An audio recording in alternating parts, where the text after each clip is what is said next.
Hey everybody, this is Matthew with Forging Your Legend, where we help people turn their toughest battles into their greatest legends.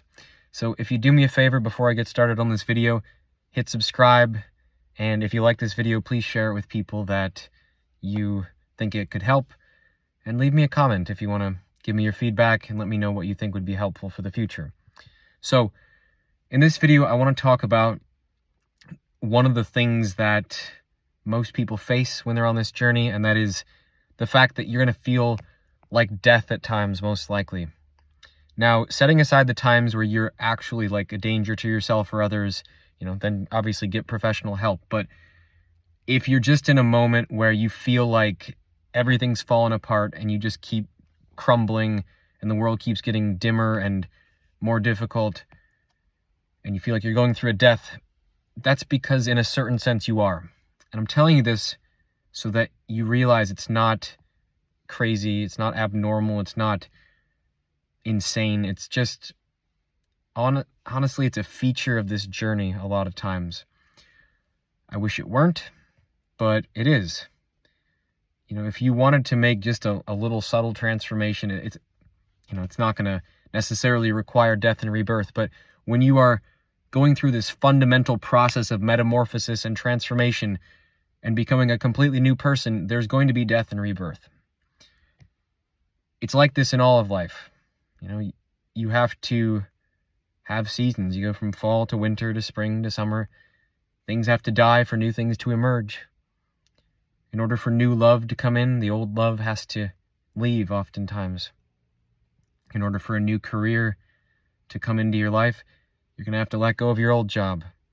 In order for new ideas to take hold, we often need to have a period of not having an idea ruling us so that we can be open-minded and explore what's next.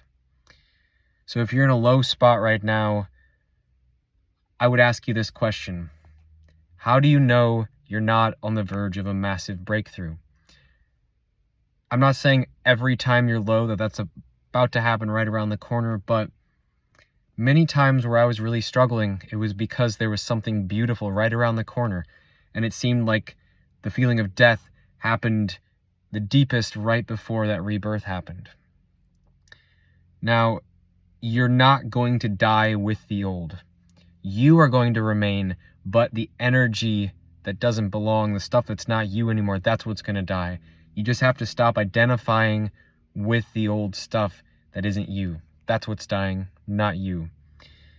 So, one more way to think about this is through the lens of the hero's journey. If you think about a great epic story, there are so many points in that story where there is death, sometimes literally, sometimes figuratively. But if that character never went through any kind of death and rebirth, there would be no story. No story is possible without death and rebirth. No change is possible without death and rebirth. So you are on a hero's journey to understand yourself, to become all that you can be, to overcome challenges and to show the way to others. However you want to define that, you are on a hero's journey. And your job is just to ask yourself, what do I need to do in this moment? What's the best way I can support myself? What is going to be the most productive thing I can do to take care of myself? And productive doesn't always mean accomplishing something. Sometimes that means just holding the space for yourself. Sometimes it just means getting through. But you figure out what you need in that moment and do it so that this death and rebirth can lead to something new instead of just cycling through the same loop. You can do this. I believe in you. It's going to be okay. Take care.